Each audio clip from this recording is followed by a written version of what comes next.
Let's just start with, and we throw this at everyone watching too, so let us know on Twitter, #TheStarters. What are you just most excited about this finals between the Cavs and the Warriors? I'm really pumped for Kyrie Irving versus Steph Curry. As much as we're talking about Steph Curry, and obviously he deserves all the talk, people are sort of overlooking Kyrie Irving, and I don't think that the Warriors have a really good defensive matchup for him. I think he is going to thrive as long as he is healthy. He's basically unstoppable, I feel like. Who are you going to put on him? Are you going to throw a Clay at him? I mean, maybe. Yeah. But still, I mean, he's going to be quick, a little too quick for him, I feel like. I know he is a 3-time All-Star, but I feel like he could be the X factor in this series. He can be unstoppable. He is still going 19 per game and shooting 48% from the three-point line, which is the highest of anybody, higher than Steph, higher than Clay. That matchup is going to be sensational. I think NBA fans are a little upset that this isn't starting. Let's say, on the weekend or on Tuesday even. It doesn't start for a week. Gives us time to talk about it. It gives us time to talk about it, but it also does give both of these teams time to rest, especially in Irving, even Curry after, of course, the scary fall there in Game 4. Klay Thompson, we'll get to him and what happened to him in Game 5. I mean, I guess as a basketball fan, that's the one good thing about this layoff is that hopefully both of these teams will be as healthy as they possibly can be in a week. And LeBron, this is why he rested during the season, just to get his body right. So another week now really should have him at his best. And because he's been banged up as well during these playoffs. He's had the ankle, the knee, all sorts of knocks. So hopefully a week for him, have him ready to go. It's pretty cool, too, with Curry, again, taking on LeBron and the Cavs. He's running the All-NBA gauntlet here, Tass. I mean, he's taken on Anthony Davis in the first round, Marc Gasol with the Grizzlies in the second round, James Harden, of course, in the Western Conference Finals, and now LeBron in the finals. Those four guys, along with him, the members of the All-NBA first team. This has never happened before in the same postseason. So basically, whoever wins the series gets to be the captain of that team, I assume? I guess so, yeah. That's a pretty nice honor to achieve. No, absolutely. So Irving Curry, that is a great matchup that we're all anticipating.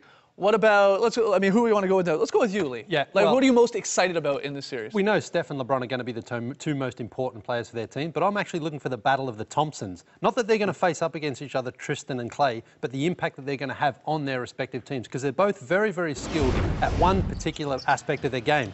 We know that Tristan Thompson, particularly on offense on the rebounds, he has given Cleveland so many second chance opportunities, and we know that he hasn't got much of a game, but we know that LeBron looks for him to go for those little floaters, and Matthew Dellavedova's been working that alley-oop with him really well as well in the playoffs. But Klay Thompson is very important, obviously, for the Golden State Warriors, because I feel that even though he's a much improved player, he was an all-star this season, he's still likely to go 0 for 6 from downtown as he is to go 6 for 6 from downtown. Sometimes his game is a little bit off, and that can really have an impact on his team. So I think those two players are very, very important for what their teams do, and it will impact how their teams perform. I wonder just how much the impact of Clay not having to face James Harden on the other end. Like if he's guarding Iman Shumpert, for instance, will he get his feel and his flow a lot faster? Because you're right. I mean, he hasn't looked like Klay Thompson. At times, yeah. But I also think that seeing him in that series, the Cleveland Cavaliers might look to try to exploit him a little bit on defense because they saw how James Harden did play against him. Oh, he did play solid. I mean, James Harden he was solid. He had his best offensive games, though. The games he wasn't the primary defender on Harden. And so you have to hope, if you're the Cavs, that J.R. Smith and Iman Shumpert can kind of wear him out a little. They're obviously not James Harden, but if they're putting some points on the board, maybe it helps. Look, Clay broke free in Game 5 there in that third quarter. A scary situation with Clay, though, too, taking the tiger knee from Trevor Ariza. Mortal Kombat-like move here. Catching him right there in the ear. Required stitches. We saw it was bleeding. There was a bit of confusion to whether, they were calling it a concussion, and then was he going to do the protocol and do all the, go through all the protocol things that you have to do when you have one in the back. A lot of confusion in terms of the broadcast and whether or not he did. We've heard since his father, on Mike and Mike here today on ESPN saying, look, he had concussion symptoms. He was vomiting through the night. He was woozy. I mean, even saw him talking to Doris Burke after the game. It was a little scary. It was loud, but he seemed to be having some problems even understanding what she was asking him because he just got clocked in the head. So certainly. Again, a good thing you sort of have a week off that he could rest up here. And the good thing he didn't come back into the game after that happened as well. Well, he does still have to pass those protocols as well. So that's another test for him. I wonder when they are, but I think he'll be fine. A week helps for sure. I was going to say, if this was happening this weekend, maybe he doesn't play in a Game 1 situation, you would hope that he'll be playing in Game 1 when we get to it next Thursday. What about you, Trey? Again, this is the finals. What are you excited about? I'm just excited to see how lit the arenas are going to be. Two of the best arenas in the league, fans-wise. The Golden State Roracle, no doubt about it, has been the best home court advantage in the league. They lost 2 games there.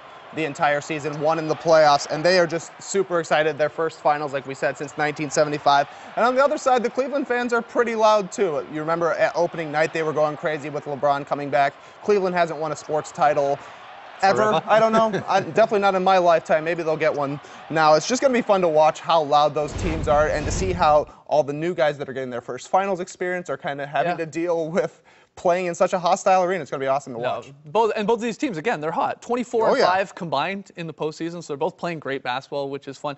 I'm excited, and we're going to have a lot of time to talk about this again, but the LeBron legacy sort of storyline to this series, I know it always comes back to LeBron, but, you know, whether it's right or wrong, how many rings you win does define a player's legacy. It has a huge impact in it of how you remember him.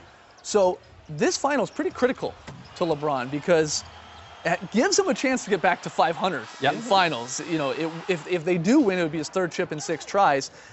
If he doesn't win, which is a strong possibility, the Warriors the favorited team in this, you know, he goes to 2-6. Yeah.